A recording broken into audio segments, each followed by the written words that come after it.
கிறிஸ்துவின் சபையார் வழங்கும் கிறிஸ்துவின் வசனம் நிகழ்ச்சியை கேட்க உங்கள் யாவரையும் அன்புடன் அழைக்கிறோம். கிறிஸ்துவின் வசனம், இது கிறிஸ்தவர் கீதம். பரிசுத்த வேதம் பறைசாற்றும் வசனம், கிறிஸ்துவின் வசனம், இது கிறிஸ்தவர் கீதம். கிறிஸ்துவின் சபையார் வாழ்த்தி வழங்கும் கிறிஸ்துவின் வசனம், இது கிறிஸ்தவர் கீதம். கிறிஸ்துவின் வசனம், கிறிஸ்துவின் வசனம். வேதாகம ஆராய்ச்சி நேரத்திற்கு உங்களை வரவேற்கின்றோம். Welcome to the Bible study R. நம்முடைய ஆண்டவரும் இரட்சகருமாகிய இயேசு கிறிஸ்து சொல்லியிருக்கிறார், வேத வாக்கியங்களை ஆராய்ந்து பாருங்கள், அவைகளால் உங்களுக்கு நித்திய ஜீவன் உண்டென்று எண்ணுகிறீர்களே, என்னை குறித்து சாட்சி கொடுக்கிறவைகளும் அவைகளே என்று. யோவான் எழுதின சுவிசேஷம் 5வது அதிகாரம் 39வது வசனம். எனவே நாமும் வேத வாக்கியங்களை ஆராய்ந்து கற்றுக்கொள்ளுவோம். அன்பானவர்களே, உங்கள் யாவரையும் நம்முடைய ஆண்டவரும் இரட்சகருமாயிருக்கிற இயேசு கிறிஸ்துவின் வெளியேற பெற்ற நாமத்தில் வாழ்த்தி வரவேற்பதில் மிகுந்த மகிழ்ச்சி அடைகிறோம். இன்றைய நாள் ஜெப வேளைக்காக மோசேயின் விண்ணப்பம், பிரேயர் ஆஃப் மோசஸ். மோசேயின் விண்ணப்பத்தை பற்றி என்னாம புஸ்தகத்திலே நாம் வாசிக்கிறோம். 11வது அதிகாரம் முதல் 2 வசனங்கள். பின்பு ஜனங்கள் முறையிட்டுக் கொண்டிருந்தார்கள், அது கர்த்தருடைய செவிகளில் பொல்லாப்பாய் இருந்தது. கர்த்தர் அதை கேட்டபோது அவருடைய கோபம் மூண்டது. கர்த்தருடைய அக்கினி அவர்களுக்குள்ளே பற்றி எரிந்தது. பாளையத்தின் கடைசியில் இருந்த சிலரை பட்சித்தது. அப்போது ஜனங்கள் மோசேயை நோக்கி கூப்பிட்டார்கள். மோசே கர்த்தரை நோக்கி விண்ணப்பம் பண்ணினான். உடனே அக்கினி அவிந்து போயிற்று. Moses prayed unto the Lord, the fire was quenched. அன்பானவர்களே, மோசேயினுடைய விண்ணப்பத்தை கர்த்தர் கேட்டார். ஜனங்கள் முறையிடுகிறார்கள், அது கர்த்தருடைய செவிகளிலே பொல்லாப்பாக இருக்கிறது. அதை கர்த்தர் ஏற்றுக்கொள்ளவில்லை. எனவே அவருடைய கோபம் மூண்டது. கர்த்தருடைய அக்கினி அவர்களுக்குள்ளாக பற்றி எரிந்தது. பாளையத்திலே சிலரை பட்சித்தது. தேவன் பட்சிக்கிற அக்கினியாக இருக்கிறார்.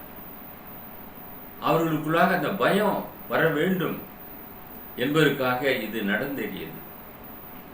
அப்போது ஜனங்கள் எல்லாரும் மோசேயின் இடத்திலே போய் முறையிடுகிறார்கள்.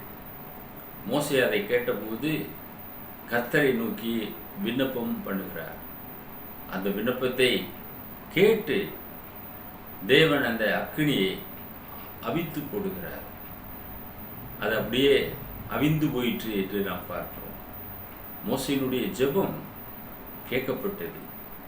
மோசேயை பிதாவாகிய தேவன் அவருடைய உன்னதமான பணிக்காக அழைத்தார்.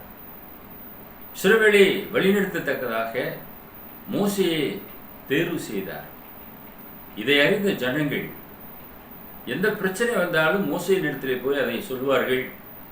மோசே கர்த்தரை நோக்கி வேண்டுவார், எல்லாம் சரியாய்விடும். அந்த விதமாக அக்கினி ஜனங்களை பற்றி பிடிக்கவில்லை, அது உடனே அவிந்து போயிற்று என்று பார்க்கிறோம். ஒரு மனிதனுடைய சொல்லை கேட்டு தேவன் அதை நிறுத்துகிறார். கர்த்தருடைய அக்கினி அவர்களுக்குள்ளாக பற்றி எரிந்தது. ஆனால் மோசே ஜெபம் பண்ணும்போது அது அப்படியே அவிந்து போயிற்று என்று நாம் வசனத்திலே பார்க்கிறோம். அதே போல உபாகமம் 9வது அதிகாரம் 24 26 வசனங்கள் வாசிக்கும் போது, நான் உங்களை அறிந்த நாள் முதற்கொண்டு நீங்கள் கர்த்தருக்கு விரோதமாக கலகம் பண்ணுகிறவர்களாய் இருந்தீர்கள். கர்த்தர் உங்களை அழிப்பேன் என்று சொன்னபடியினால் நான் முன்போல் கர்த்தரின் சமூகத்தில் இரவும் பகலும் 40 நாள் விழுந்து கிடந்தேன். அப்பொழுது நான் கர்த்தரை நோக்கி பண்ணின விண்ணப்பமாவது, கர்த்தராகிய ஆண்டவரே, தேவரீர் உம்முடைய மகத்துவத்தினாலே மீட்டு பலத்த கையினால் எகிப்திலிருந்து கொண்டு வந்த உமது ஜனத்தையும் சுதந்திரத்தையும் அழிக்காதிருப்பீராக என்று மோசே ஜெபம் பண்ணினார். அந்த ஜெபத்தை கேட்டு கர்த்தர் அழிக்காமல் பாதுகாத்தார். அவர்கள் கர்த்தருக்கு விரோதமாக கலகம் பண்ணுகிறவர்களாக இருந்தார்கள். அங்கே சொல்லுகிறார் மோசே, நான் உங்களை அறிந்த நாள் முதற்கொண்டு நீங்கள் கர்த்தருக்கு விரோதமாக கலகம் பண்ணுகிறவர்களாக இருந்தீர்கள். எப்பொழுது இஸ்ரவேலர்களை மோசேக்கு தெரியுமோ அந்த நாள் முதற்கொண்டு அவர்கள் கலகம் பண்ணுகிற ஜனங்களாக இருந்தார்கள். எனவே கர்த்தர் அவர்களை அழிப்பேன் என்று சொல்லியிருந்தார். மோசே இரவும் பகலும் 40 நாள் விழுந்து கிடந்து ஜெபம் பண்ணார். நம்முடைய ஆண்டவராய் இயேசு கிறிஸ்து ஞானஸ்நானம் பெற்றவுடனே 40 நாள் உபவாசமாக இருந்தார். இதற்காக, இந்த ஊழியத்திற்காக, ஜனங்களை ரட்சிக்கும்படியாக இயேசுவை தேவன் தேர்வு செய்தார். மோசேயை போல 40 நாள் அவர் ஜெபித்த பிற்பாடு ஊழியத்தை துவங்குகிறார். அந்த காலகட்டத்தில் பெரிய சோதனை வந்தது. சோதனைக்காரன் 3 முறை சோதித்தான். என்னை பணிந்து கொள், இவைகளெல்லாம் நான் உமக்கு தருவேன் என்று சொன்னான். அப்பாலை போ சாத்தானே என்று அவனை விரட்டி அடித்தார். அன்பானவர்களே, சோதனைகளை சகிக்கிற மனுஷன் பாக்கியவான் என கர்த்தருடைய வசனம் சொல்லுகிறது. சோதனைகள் ஒரு கிறிஸ்தவனுக்கு வரும். அதில் நாம் வெற்றி அடைய வேண்டும். தேவன் ஒருவரையும் பொல்லாங்கினால் சோதிக்கிறவர் அல்ல என்பதை நீங்கள் உணர்ந்து கொள்ள வேண்டும். ஆண்டவராய் இயேசு கிறிஸ்து சோதனைக்காரன் பிசாசு கொண்டு வந்த காரியத்தை அவர் ஜெயித்தார். இங்கே நாம் மோசேயை பார்க்கும்போது இரவும் பகலும் 40 நாள் தேவ சமூகத்திலே விழுந்து கிடந்து அந்த ஜனங்கள் கலகக்காரர்கள் அவர்களை மன்னிக்க வேண்டும், எகிப்திலிருந்து அழைத்து கொண்டு வந்த முது ஜனத்தை, முது சுதந்திரத்தை அழிக்காதிருப்பீராக என்று சொல்லி ஜெபம் பண்ணினார். அன்பானவர்களே, எந்த அளவுக்கு மோசே அந்த ஜனங்களுக்காக தேவனை நோக்கி வேண்டியிருக்கிறார் என்று பாருங்கள். அதே போல என்னாகமும் 21வது அதிகாரம் 6லிருந்து 9 வசனங்கள் பார்க்கும்போது கொள்ளிவாய் சர்ப்பங்களை கர்த்தர் ஜனங்களுக்குள்ளே அனுப்பினார். அது கடித்ததினாலே அநேகர் செத்தார்களாம். அப்பொழுது கர்த்தர் கொள்ளிவாய் சர்ப்பங்களை ஜனங்களுக்குள்ளே அனுப்பினார். அவைகள் ஜனங்களை கடித்ததினால் இஸ்ரவேலருக்குள்ளே அநேக ஜனங்கள் செத்தார்கள். அதனால் ஜனங்கள் மோசேயின் இடத்திலே போய், நாங்கள் கர்த்தருக்கு உமக்கு விரோதமாய் பேசினதினால் பாவம் செய்தோம். ஒரு ஊழியக்காரனுக்கு விரோதமாக பேசுவது. ஆரோனும் மிரியாவும் கூட அந்த காரியத்தை செய்தார்கள். இஸ்ரவேலர்கள் அந்த காரியத்தை செய்தார்கள். அங்கே அறிக்கை இடுகிறார்கள், நாங்கள் கர்த்தருக்கும் உமக்கு விரோதமாய் பேசினதினால் பாவம் செய்தோம். சர்ப்பங்கள் எங்களை விட்டு நீங்கும்படி கர்த்தரை நோக்கி விண்ணப்பம் பண்ண வேண்டும் என்றார்கள். மோசே ஜனங்களுக்காக விண்ணப்பம் பண்ணினார். அப்போது கர்த்தர் மோசேயை நோக்கி, நீ ஒரு கொள்ளிவாய் சர்ப்பத்தின் உருவத்தை செய்து அதை ஒரு கம்பத்தின் மேல் தூக்கி வை. கடிக்கப்பட்டவன் எவனோ அவன் அதை நோக்கி பார்த்தால் பிழைப்பான் என்றார். அப்படியே மோசே ஒரு வெண்கல சர்ப்பத்தை உண்டாக்கி அதை ஒரு கம்பத்தின் மேல் தூக்கி வைத்தான். சர்ப்பம் ஒருவனை கடித்த போது அவன் அந்த வெண்கல சர்ப்பத்தை நோக்கி பார்த்து பிழைப்பான். அன்பானவர்களே, கர்த்தர் கொடுத்த ஆலோசனை மோசேக்கு. ஊழியக்காரருக்கு விரோதமாக பேசினதினாலே தேவன் கொள்ளிவாய் சர்ப்பங்களை அனுப்புகிறார். கர்த்தரே அதை செய்கிறார். அது ஜனங்களுக்குள்ளே அநேகரை கடிக்க ஆரம்பிக்கிறது. அநேகர் சாகிறார்கள். மோசேயின் இடத்துல போய் முறையிட ஆரம்பித்தார்கள்.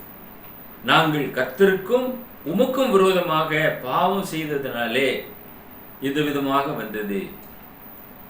இந்த சர்ப்பங்கள் எங்களை விட்டு நீங்க வேண்டும், எங்களுக்காக விண்ணப்பம் பண்ண வேண்டும். மோசே விண்ணப்பம் பண்ணினார். ஒருவேளை மோசே, நீங்கள் கர்த்தருக்கு விரோதமாக செய்தீர்கள், எனக்கு விரோதமாக செய்தீர்கள், கொள்ளிவாய் சர்ப்பத்தினாலே கடிபட்டு செத்துப்போங்கள் என்று அவன் கோபத்திலே சொல்லவில்லை. அந்த ஜனங்கள் மனம் திரும்புகிறார்கள். உடனே தேவனை நோக்கி அவர் ஜெபம் செய்கிறார். அப்போது தேவன் ஒரு ஆலோசனை சொல்லுகிறார். நீ ஒரு கொள்ளிவாய் சர்ப்பத்தை, பெண்கள் அந்த சர்ப்பத்தை செய்து ஒரு கம்பத்திலே தூக்கி வை, அதை நோக்கி பார்த்தவன் பிழைப்பான். கடிபட்ட உடனே அவன் நோக்கி பார்க்க வேண்டும். இன்றைய காலகட்டத்திலே எதற்கு அடையாளமாக இருக்கிறது? ஆண்டவராய் இயேசு கிறிஸ்து சிலுவையிலே உயர்த்தப்பட்டிருக்கிறார். பாவத்திலே கடிபட்ட நீங்களும் நானும் இயேசுவை நாம் நோக்கி பார்க்க வேண்டும். அவரை நோக்கி பார்த்தவர்கள் பிழைத்தார்கள். நீங்கள் அவரை நோக்கி பார்ப்பீர்கள் என்றால் சிலுவையிலே தொங்கின இரட்சகராக இயேசு கிறிஸ்து உங்களை பாவ பிடியிலிருந்து விடுதலை செய்ய வல்லவராக இருக்கிறார்.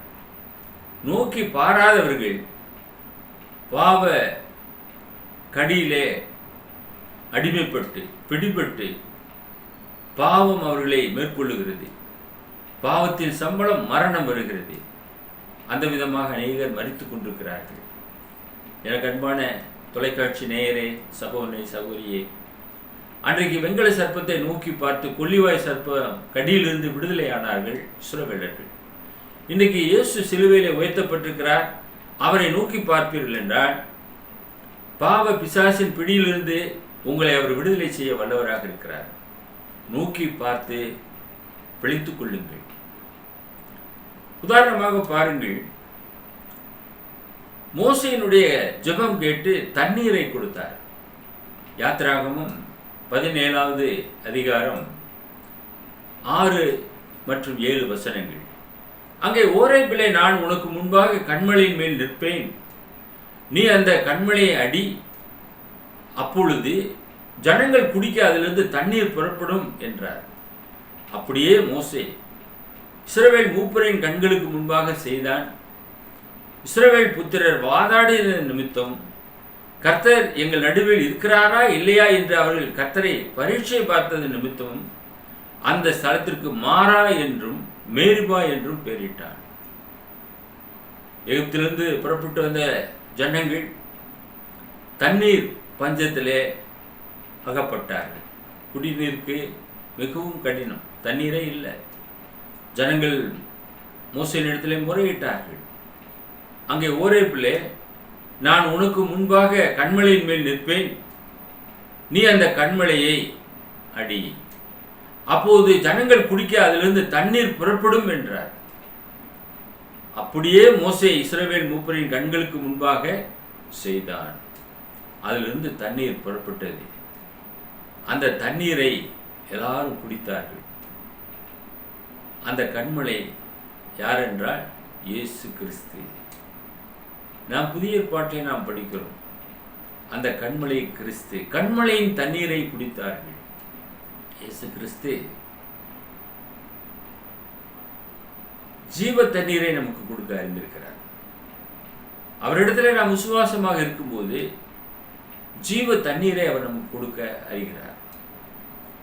இன்றைக்கு தண்ணீரை பருகக்கூடிய ஒவ்வொருவரும் நாம் சிந்திக்க வேண்டும். அந்த ஜீவ தண்ணீரை அவர் கொடுக்க முடியும். இந்த தண்ணீரை குடித்து நாம் உயிர் வாழ்கிறோம். ஜீவ தண்ணீர் நித்திய காலமாக ஊறுகிற நீர் ஊற்று. அதை ஒரு மனிதன் குடித்து விட்டால் அவனுக்கு தாகம் எடுக்காது. அந்த தண்ணீரை இயேசு கிறிஸ்து கொடுக்க முடியும். சமாரியா பெண்ணிடத்திலே அந்த தண்ணீரை பற்றி தான் பேசிக் கொண்டிருந்தார். கன்மலையிலே இஸ்ரவேல் மக்களுக்கு தண்ணீர் புறப்பட பண்ணின ஆண்டவர் இயேசு உங்களுடைய வாழ்க்கையிலே ஜீவ தண்ணீரை கொடுக்க அறிந்திருக்கிறார். நீங்கள் அவரை விசுவாசிப்பீர்கள் என்றால் ஜீவ காலமெல்லாம் உங்களுக்குள்ளே ஊறுகிற ஜீவ தண்ணீரை நீங்கள் பெற்றுக்கொள்வீர்கள். நிலையான ஆசீர்வாதத்துக்கு வேறாக நீங்கள் வழிநடத்தப்படுவீர்கள்.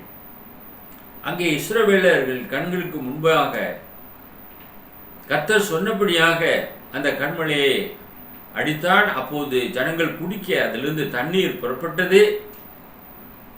இஸ்ரவேல் புத்திரர் அதை குடித்தார்கள், தாகம் தீர்ந்தார்கள். அந்த இடத்திற்கு மாறா என்றும் மேரிபா என்றும் பெயரிட்டான் என்று நாம் வசனத்திலே பார்க்கிறோம். மோசேயினுடைய ஜெப விண்ணப்பத்தை குறித்து இரண்டாவதாக நாம் பார்க்கும்போது மிரியாமும் ஆரோனும் மோசேக்கு விரோதமாக பேசினார்கள். சகோதரி மிரியாம், ஆரோன் சகோதரன். என்னாகமம் 12வது அதிகாரம் முதல் 2 வசனங்கள். எத்தியோப்பியா தேசத்து ஸ்திரியை மோசே விவாகம் பண்ணியிருந்தபடியினால் மிரியாமும் ஆரோனும் அவன் விவாகம் பண்ணின எத்தியோப்பியா தேசத்து ஸ்திரீ நிமித்தம் அவனுக்கு விரோதமாக பேசி. இன்றைக்கு பல குடும்பங்களிலே இது நடைபெறுகிறது. யாராவது ஒரு நபர் பிடிக்கவில்லை என்றால் அவர்களுக்கு விரோதமாக பேச ஆரம்பிப்பார்கள். மோசேயினுடைய குடும்பத்திலும் இது நடந்தது. எத்தியோப்பியா ஸ்திரீ நிமித்தமாக இந்த மிரியாமும் ஆரோனும் விரோதமாக பேச ஆரம்பித்தார்கள். என்ன பேசினார்கள்? கர்த்தர் மோசையை கொண்டு மாத்திரம் பேசினாரோ, எங்களை கொண்டும் அவர் பேசினதில்லையோ என்றார்கள். கர்த்தர் அதை கேட்டார். நாம் பேசக்கூடிய வாயின் வார்த்தைகளை குறித்து மிக கவனமாக இருக்க வேண்டும். இந்த மோசையும் ஆரோனும் மோசை கொண்டு மாத்திரம்தான் பேசுறாரா, எங்களை கொண்டு அவர் பேசினதில்லையோ என்று பேச ஆரம்பிக்கிறார்கள். கர்த்தர் எல்லாருடைய ஜெபத்துமே கேட்கிறார். ஆனால் இங்கே மோசே விசேஷமான ஒரு ஊழியன். கர்த்தர் அதை கேட்கிறார். என்னாகும் 12வது அதிகாரம் 3வது வசனம். மோசேயானவன் பூமியில் உள்ள சகல மனிதரிலும் மிகுந்த சாந்த குணம் உள்ளவனாய் இருந்தான். பூமியில் உள்ள சகல மனிதர்களிலும் இன்றைக்கு வரைக்கும் நம்ம எடுத்துக்கொள்ளலாம், மோசே சாந்த குணம் உள்ளவன். அப்படி இல்லைன்னா 6 லட்சம் பேரை வழி எடுத்திருக்க முடியுமா? குடும்பத்தில் இருக்கிற 3 பிள்ளைகளை நம்மால் வழி நடத்த முடியவில்லை. 10 பேர் சங்கம் அது நிலை நிற்பதில்லை, முறிந்து விடுகிறது. ஒரு ஆட்சி வருகிறது, 5 ஆண்டுகள் நீடிக்க முடியவில்லை, அது அப்படியே கவிழ்ந்து போகிறது, வழிநடத்த முடியவில்லை. ஆனால் மோசே 40 வருடங்களாக 6 லட்சத்திற்கு மேலான ஜனங்களை வனாந்தரத்திலே, எந்த விதமான வசதி வாய்ப்புகள் இல்லாத பகுதியிலே தேவ சமூகத்திலிருந்து அப்பத்தையும் காளையும் கேட்டு பெற்றுக்கொண்டு ஒரு குறைவின்றி அவருடைய பாதரட்சியை தேய்ந்து போகவில்லை, அவருடைய வஸ்திரம் பழைதாய் போகவில்லை. அந்த விதமாக அற்புத விதமாக கானானுக்கு நேராக அவர்களை வழிநடத்தினார் அந்த மோசே. எவ்வளவு சாந்த குணம் இருந்திருந்தா வழிநடத்த முடியும்? எத்தனை பிரச்சனைகள் எழுப்பியிருக்கும். கோராகு தாத்தான் கூட்டத்தார்கள்லாம் மோசேக்கு விரோதமாக முறுமுறுத்தார்கள். அவர்களை பூமி விழுங்கி போட்டது என்று பார்க்கிறோம். எகிப்தின் இராணுவம் தொடர்ந்தது, சிவந்த சமுத்திரத்திலே அழிக்கப்பட்டார்கள். இஸ்ரவேலுக்கு விரோதமாக யாரெல்லாம் எழுப்புகிறார்களோ அவர்களை எல்லாம் மோசேயினுடைய விண்ணப்பத்தை கேட்டு அழித்தார். மோசேயினுடைய கை ஓங்கினது என்று நாம் அறிகிறோம். என்னாகும் 12:8 நாம் வரும்போது, நான் அவனுடன் மறைபொருளாக அல்ல முகமுகமாகவும் பிரத்யட்சமாகவும் பேசுகிறேன், அவன் கர்த்தரின் சாயலை காண்கிறான். இப்படி இருக்க நீங்கள் என் தாசனாகிய மோசேக்கு விரோதமாக பேச உங்களுக்கு பயமில்லாமல் போனதென்ன என்றார். இப்போ தேவன் கேட்கிறாரு, நான் அவனுடன் மறைபொருளாக அல்ல முகமுகமாக பிரத்யட்சமாக பேசுகிறேன். மோசே அந்த விதமாக பேசினார். இந்த வசனத்தை நாம் தியானிக்கும் போது ஒரு ஞாபகம் வருகிறது. இயேசு கிறிஸ்து பேதுரு மற்ற சீஷர்களை அழைத்து கொண்டு அங்கே ஜெபிக்கும்படியாக மலைக்கு கடந்து சென்றிருந்தார். அப்பொழுது பேதுரு சொல்லுகிறார், உமக்கு ஒரு கூடாரமும் மோசேக்கு ஒரு கூடாரமும் எலியாவுக்கு ஒரு கூடாரமும் போடுவோம். இயேசுவோடு கூட அவருடைய மரணத்தை குறித்து பேசிக் கொண்டிருந்தார்கள் மோசேயும் எலியாவும். அப்ப இயேசுவோடு முகமுகமாக பேசுகிறார் மோசே. அதைத்தான் நாம் இங்கே பார்க்கிறோம். தேவனே சொல்றாரு, மறைபொருளாக அல்ல முகமுகமாக பிரத்யட்சமாக பேசுகிறேன் மோசேயோடு கூட நான். அவன் கர்த்தரின் சாயலை காண்கிறான். இது எல்லாருக்கும் கிடைத்த ஒரு பாக்கியமா? இல்லையே, மோசேக்கு தான் அந்த பாக்கியம் கிடைத்தது. இப்படி இருக்க நீங்கள் என் தாசன் ஆகிய என் தாசன் என்று சொல்லுகிறார். மோசேக்கு விரோதமாக பேச உங்களுக்கு பயம் இல்லாமல் போனது என்ன? கொஞ்சம் கூட உங்களுக்கு பயமே இல்லையே, என்ன காரணம்? ஏன் விட பயப்படாம நீங்க பேசுறீங்க? அவன் என்னுடைய தாசன் என்று சொல்லுகிறார். மோசே, உங்களுக்கு பயம் இல்லாமல் போனது என்ன என்ற ஒரு கேள்வியை கேட்டார். என்னாகும் 12:7 நாம் வருகிறோம். என் தாசனாகிய மோசேயோ அப்படிப்பட்டவன் அல்ல, என் வீட்டில் எங்கும் அவன் உண்மை உள்ளவன் என்பதை மிரியாமுக்கும் ஆரோனுக்கும் உணர்த்துகிறார். அவன் எங்கும் உண்மை உள்ளவன். 6 லட்சம் பேர்கிட்ட ஒவ்வொரு ரூபா வாங்கியிருந்தா கூட 6 லட்சம் ரூபா வசூலாகும் ஒரு நாளைக்கு. அவர் அந்த மாதிரி பண்ணாரா? இன்னைக்கு நிறைய பேர் வசூல் வேட்டையில் இறங்குறாங்க. இயேசுவின் பெயரை சொல்லி எத்தனை பேர் பணத்தை குவித்து வைத்துக் கொண்டிருக்கிறார்கள். அன்பான சகோதரனே, சகோதரியே, சிந்திக்கும் காலத்திலே நாம் இருக்கிறோம். இயேசுவை நோக்கி பாருங்கள், அப்போஸ்தலரை நோக்கி பாருங்கள், இந்த எங்கும் உண்மை உள்ள இந்த மோசேயை நோக்கி பாருங்கள். அவன் எப்படி வாழ்ந்தான், எப்படி ஜீவித்தான்? எங்கும் உண்மை உள்ளவனாக இருந்தான்.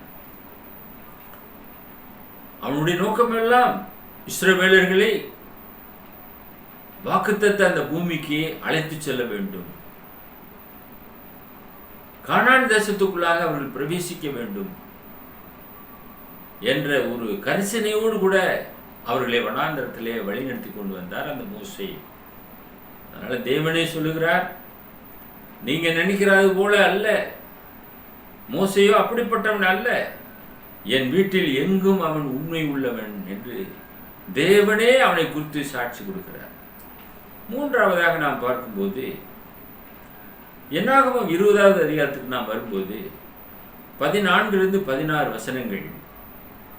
பின்பு மோசே காதேசிலிருந்து ஏதோமின் ராஜாவின் இடத்திற்கு ஸ்தானாதிபதிகளை அனுப்பி, எங்கள் பிதாக்கள் எகிப்துக்கு போனதும் நாங்கள் எகிப்திலே நெடுநாள் வாசம் பண்ணினதும் எகிப்தியர் எங்களையும் எங்கள் பிதாக்களையும் உபத்திரவப்படுத்தினதும் இவைகளினால் எங்களுக்கு நேரிட்ட எல்லா வருத்தமும் உமக்கு தெரிந்திருக்கிறது.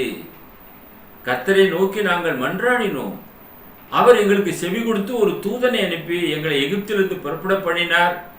இப்பொழுது நாங்கள் உமது எல்லைக்கு உட்பட்ட காதேஸ் ஊரிலே வந்திருக்கிறோம் என்ற ஒரு செய்தியை இந்த ஏதோமின் ராஜாவினிடத்திற்கு அனுப்புகிறார் மோசே. காதேசிலிருந்து இந்த ஏதோமின் ராஜாவினிடத்துக்கு இந்த செய்தியை அனுப்பினார். நாங்க எகிப்துக்கு போனதும் உமக்கு தெரியும், எகிப்திலே நெடுநாள் வாசம் பண்ணினதும் உமக்கு தெரியும், எகிப்தியர் எங்கள் பிதாக்களை உபத்திரப்படுத்தினதும் நேரிட்ட எல்லா வருத்தமும் உமக்கு தெரிந்திருக்கிறது. நாங்கள் கர்த்தரை நோக்கி விண்ணப்பம் பண்ணினோம், மன்றாடினோம். தேவன் ஒரு தூதனை அனுப்பி எகிப்திலிருந்து அணியணியா எங்களை புறப்பட பண்ணினார். இப்போது நாங்கள் உமது எல்லைக்கு உட்பட்ட காதேஸ் ஊரிலே வந்திருக்கிறோம்.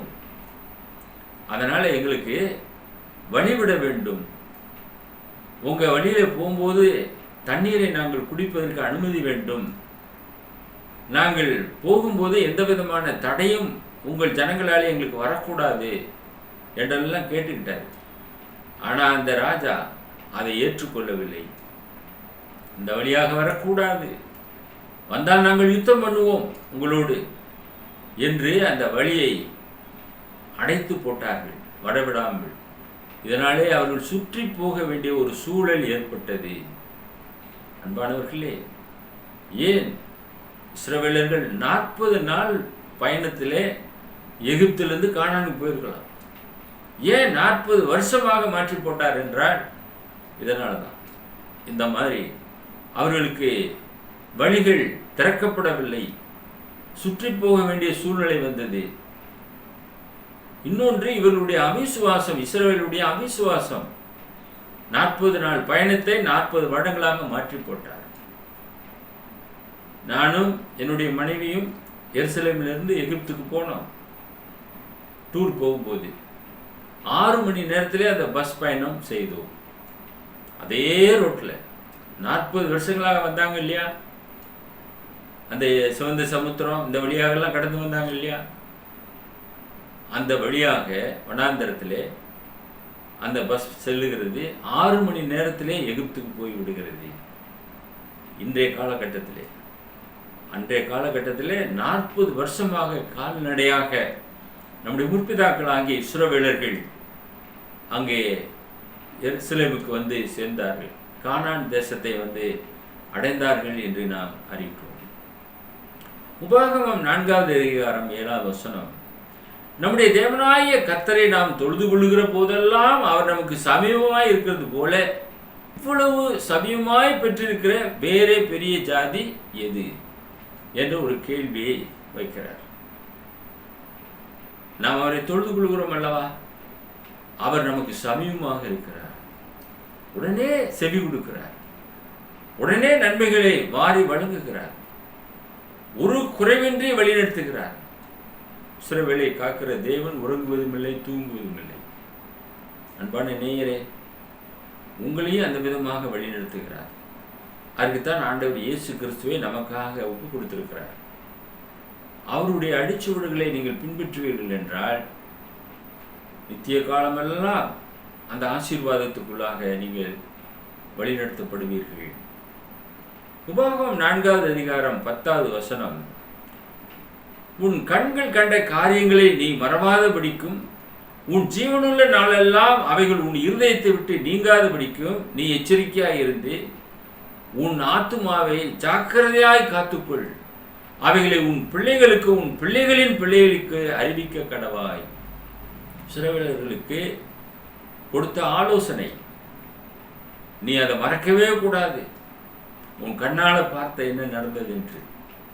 சிவந்த சமுத்திரம் 2ஆக பிளந்தது, கண்ணார பார்த்தார்கள். தேவதூதர்கள் கொடுக்கக்கூடிய அந்த மன்னா கிடைத்தது, அதை எடுத்து சாப்பிட்டார்கள். காடைகளை சாப்பிட்டார்கள். கிரயமில்லாமல் நிறைய சாப்பிட்டார்கள். அதெல்லாம் நீங்கள் நினைவு கூற வேண்டும். ஜீவனுள்ள நாளெல்லாம் அவைகள் உன் இருதயத்தை விட்டு நீங்காதபடிக்கு நீ எச்சரிக்கையாக இருக்க வேண்டும். உன் ஆத்துமா மிகவும் வெளியேறப்பட்டது, அதை ஜாக்கிரதையாய் காத்துக்கொள். இந்த காரியங்கள் எல்லாம் உன் பிள்ளைகளுக்கும் உன் பிள்ளைகளின் பிள்ளைகளுக்கும் நீ அறிவிக்க கடவாய்.